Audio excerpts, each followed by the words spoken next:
நம்முடைய விவிலியத்திலே 73 நூல்கள் இருக்கிறது.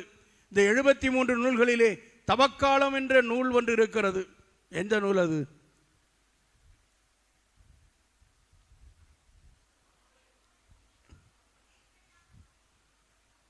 எசாயாவா? யோவேலா? தவக்காலம்னு சொன்னாலே நமக்கு இன்றைக்கு இருக்கக்கூடிய நடைமுறை என்னன்னா, ஊர் சுற்றி பார்க்குற சுற்றுலா நாட்கள் 40 நாளும் பார்த்தீங்கன்னா ஒவ்வொரு பங்குலையும் சுற்றுலா கூட்டிகிட்டு போவாங்க. ஒவ்வொரு ஊராக போய் கோயிலில் போய் சுற்றுலா போயிட்டு வரும். போகிற வழியில் எல்லாம் சேர்ந்து போகும். வரும்போது சண்டை போட்டுட்டு வரும். எனக்கு முன்னால் நீ போயிட்ட, என்னையை விட்டுட்டு போயிட்ட, நீ அதை வாங்கின, நான் அதை வாங்கலை, எனக்கு இடம் கிடைக்கல, உனக்கு இடம் கிடைக்கல. இது ஒரு சுற்றுலா. அடுத்தது என்ன நடக்கும்? ஏதோ 2 இட்லி காலையில் சாப்பிட்லையாம், அதனால் மூஞ்சி மோரெல்லாம் தூக்கி நீளமாக வச்சுக்கிட்டு சோகமாக தெரிகிற காலம். இல்லைன்னா 2 இட்லி திங்காதுக்கு 7 காஃபியை குடிச்சிடுறது. இது ஒரு பக்கம். மத்தியானம் பார்த்தாக்க நாங்கள் விரதம் விடணும், காலையில் சாப்பிடலை, அதனால் தலைவாழை இலை போட்டு ரசம், மோர், சாம்பார், அப்பளம், பாயாசம், 2 வகை கூட்டு வச்சு அடித்து பிரிகட்டி அடிக்க வேண்டியது. பிரிகட்டி அடிக்கிறதுனா தெரியுமா? பிரினா என்ன? வைக்கோலில் வைக்கோலை எடுத்து கயிறு மாதிரி முறுக்கி வச்சுருப்பாங்க. அதை முறுக்கி நல்லா எடுத்து போட்டு பூணூல் போடுற மாதிரி இப்படி குறுக்க போட்டுற வேண்டியது. போட்டுட்டு அள்ளி கொட்ட வேண்டியது. கொட்ட கொட்ட அது பிரித்து அந்த பிரி வெடிக்கிற வரைக்கும் திங்க வேண்டியது. இதான் மத்தியானம் விரதம் விடுறது, பிரிகட்டி அடிக்கிறது. ராத்திரிக்கு பெருசாக நாங்கள் டிஃபன் சாப்பிடுவோம். முடிஞ்சு போச்சு. இதுதான் 40 நாள் கதை. இந்த 40 நாள் கதை போச்சா?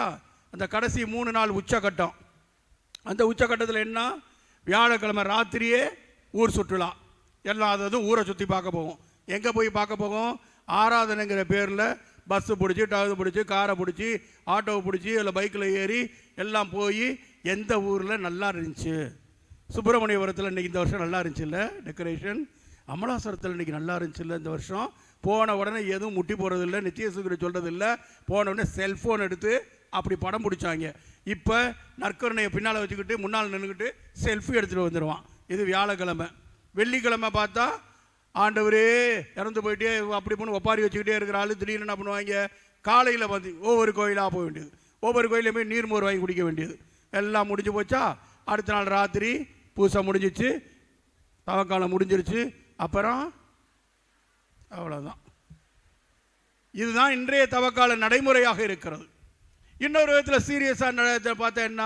40 நாட்கள் நாம் உண்ணாம் நோன்பு இருந்து தவம் இருந்து பாவங்களுக்காக நாம் பரிகாரம் செய்து நம்முடைய பாவங்களிலிருந்து நாம் விடுதலை பெற்று ஆண்டவருடைய அருள்வாழ்வை பெற்றுக்கொள்ள வேண்டும் என்கிற ஆதங்கத்தோடு, ஆசையோடு, ஆர்வத்தோடு நாம் பல தப முயற்சிகளிலே, ஜபங்களிலே, தபங்களிலே ஈடுபடுவது நம்முடைய பழக்கமாக இருக்கிறது, எதிர்பார்ப்பாக இருக்கிறது. இத்தோடு நாம் தவக்காலத்தை இதுதான் தவக்காலம் என்று நினைத்துவிடக்கூடாது. மாறாக தவக்காலத்தினுடைய நூல் என்பது என்னவென்றால் யோனாவின் புத்தகம். தவக்காலத்தை அப்படியே படம் பிடித்து காட்டக்கூடிய புத்தகம் யோனா.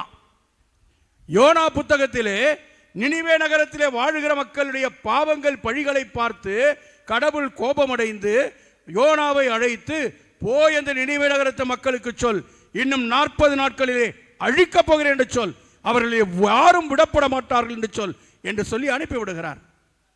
யோனாவுக்கு நல்லா தெரியும் கடவுளை பற்றி. நம்மெல்லாம் என்ன நினச்சிக்குவோம்? தீங்கையை செஞ்சால் அழிச்சு விடுவார் கடவுள், அப்படித்தானே? கடவுள் அப்படிப்பட்டவர் இல்லை. அதனால் என்ன பண்ணுறாரு? இந்த ஆளை நம்பி அவங்கள்ட்ட போய் சொல்லி இந்த ஆள் திரும்ப அவர் சொன்னபடி செய்ய மாட்டார். அதனால் நம்ம போய் அங்கே வேண்டாம்டான்ட்டு ஒரு கப்பலுக்குள்ளே ஏறி, தர்சிசுக்கு ரெடியாக இருந்த கப்பலுக்குள்ளே ஏறி கீழே போய் எவனுக்கு தெரியாமல் படுத்துக்கிட்டாரு, ஒளிஞ்சுக்கிட்டாருன்னா கடவுள் விடுவாரா? கப்பலை போட்டு ஆட்டி அசைச்சு எடுத்துட்டாரு.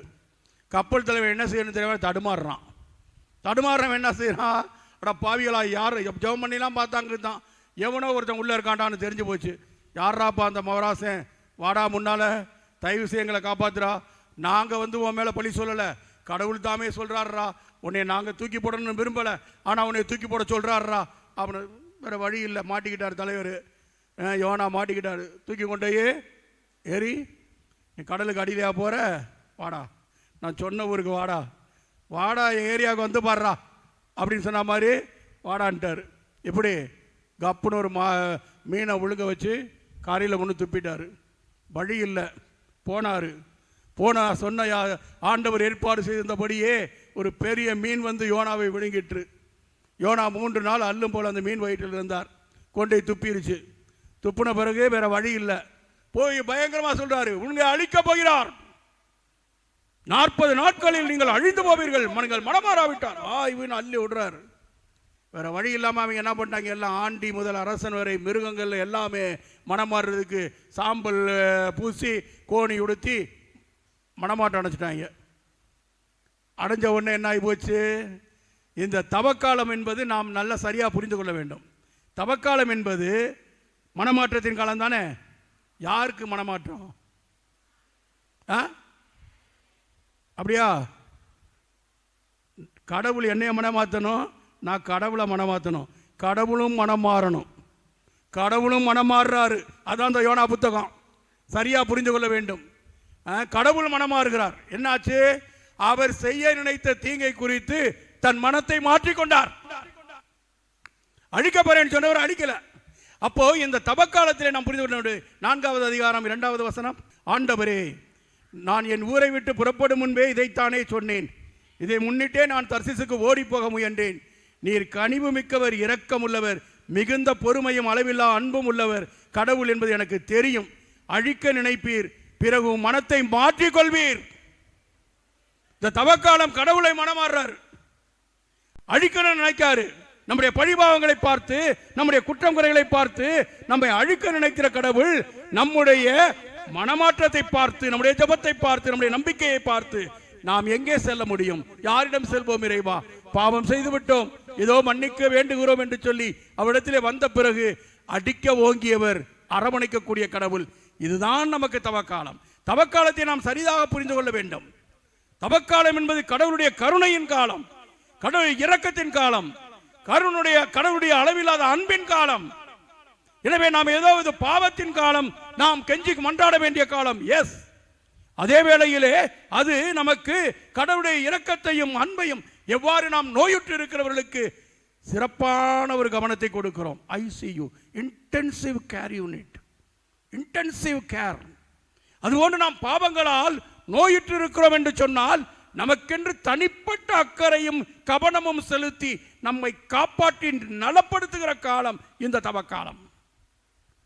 இயேசுவில் அன்பார்ந்தவர்களே, நான் மனமாறுகிறேன், என் மனமாற்றத்தை பார்த்து என் கடவுளும் மனமாறுகிறார்.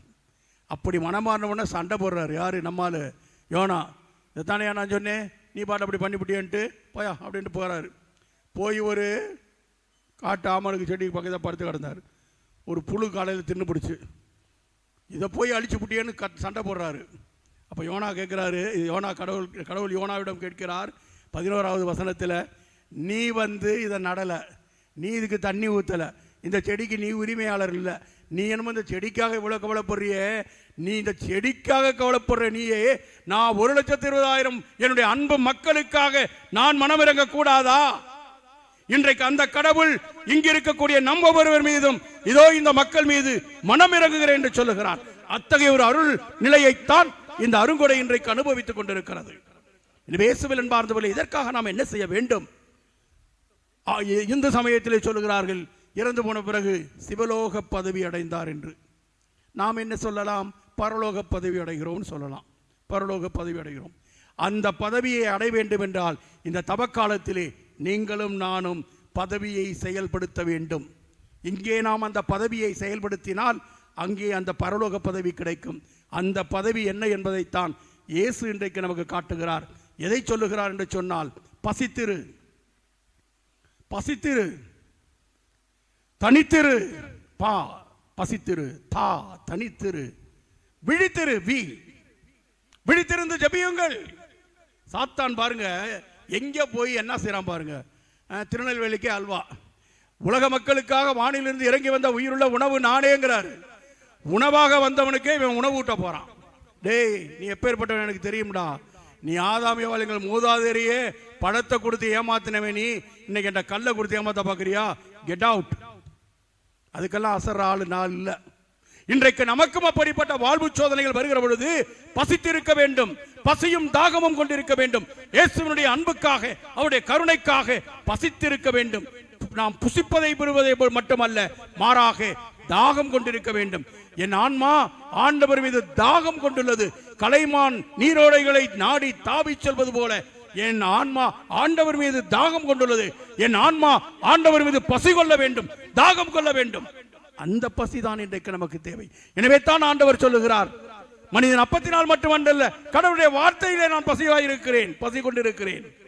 அவர் சொல்றார் பாருங்க, ஆண்டவருடைய பழைய உணவு என்ன சொல்லுங்க பாப்பா. யாரு ஆண்டவருடைய உணவு என்ன? அருளப்படுற செய்தி, அவர் எனக்கு செய்ய கொடுத்த வேலையை செய்து முடிப்பதே எனது உணவு. அவர் எனக்கு செய்ய கொடுத்த வேலையை செய்து முடிப்பதே எனது உணவு. போடா, எனக்கு இந்த உணவு இல்லடான்ட்டார். இன்றைக்கு நாம அப்படி சொல்ல வேண்டிய துணிச்சல் மிக்கவர்களாக மாற வேண்டும்.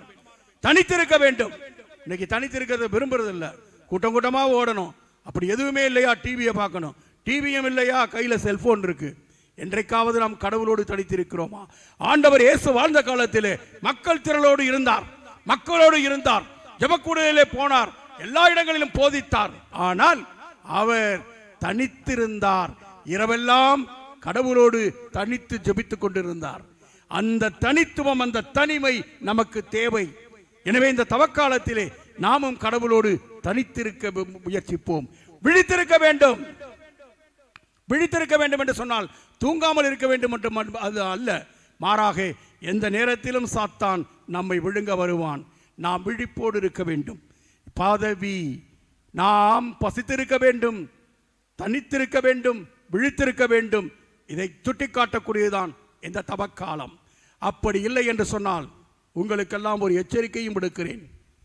நீங்கள் எல்லோரும் இன்றைக்கு ஆண்டவருடைய அருள்மலையிலே நனைந்து செல்லுகிறீர்கள், வெளியிலே செல்லுகிறீர்கள்.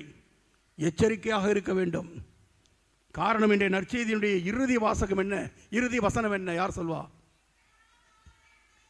அழகை சோதனை அனைத்தையும் முடித்த பின்பு ஏற்ற காலம் வரும் வரை. அப்ப என்ன அர்த்தம்? ஏற்ற காலம் வரும் வரை என்ன அர்த்தம்? நேரம் கிடைக்கிறப்ப திருப்பி வருவேண்டா, திரும்பி வந்தேன்னு, திரும்பி வந்துட்டேன்னு சொல்லு. எப்ப வந்தான் டக்குன்னு சொல்லுங்க. ஒரு இடத்துல திருப்பி வருவானே, எங்க வருவான்? கெத்செமனே தோட்டத்துக்கு வந்துடுறான். வந்துட்டான், வந்தீங்களா? அங்க வந்து சோதிக்கிறான் பாருங்க. அந்த நேரத்தில் இயேசு என்ன சொல்றாரு? தந்தையை கூடுமானால் இந்த துன்பக்காலம் என்னை விட்டு அகலட்டும். அவன் தள்ளி விட்டான். அவர் என்ன சொல்றாரு? ஓ சித்தத்தின்படி நடக்கட்டும். இங்கதான் விழிப்பு. இங்க தூங்குறாங்க, விழித்திருந்து ஜெபிங்கடா. இதுதான் கடவுளோடு தனித்திருக்க வேண்டும், விழித்திருக்க வேண்டும், பசித்திருக்க வேண்டும். நமக்கும் எச்சரிக்கையாக இருக்க வேண்டும். வெளியில செல்லும் போது இதுவரை நம்மை ஆட்டி படைத்த சாத்தான் இன்னும் அதிகமாக வருவான். போர்க்கோலம் கொண்டு இன்னும் பொல்லாத வேறு ஏடுகளை கொண்டு வருவான். விழித்திருக்க வேண்டும். இந்த தவக்காலத்திலே பசித்திருக்க வேண்டும். இந்த தவக்காலத்திலே கடவுளோடு தனித்திருக்க வேண்டும். அதைத்தான் இந்த தவக்காலம் நமக்கு சுட்டிக்காட்டுகிறது. இப்படி நாம் இருப்பதற்கு போதுமான அளவிற்கு உடனிருந்த அருளை அள்ளி கொடுக்க ஆண்டவர் இருக்கிறார். அவருடைய அன்பும் இரக்கமும் அளவு கடந்தது. என் அருள் உனக்கு போதும், எதிர்த்து நிற்க முடியும். இதைத்தான் நமக்கு ஆண்டவர் சுட்டி காட்டுகிறார். எனவே இயேசுவில் அன்பார்ந்தவர்களே, போதுமான அளவிற்கு அருளுக்கு மேல் அருளை இந்த அருங்கொடை இல்லத்திலே பெற்றுக்கொண்ட நீங்கள் செல்லுங்கள், பசித்திருங்கள், தனித்திருங்கள், விழித்திருங்கள். அன்பின் தெய்வம், அருளின் தெய்வம், கருணையின் தெய்வம் நிச்சயமாக உங்களோடு இருந்து உங்களை காப்பாற்றுவாராக.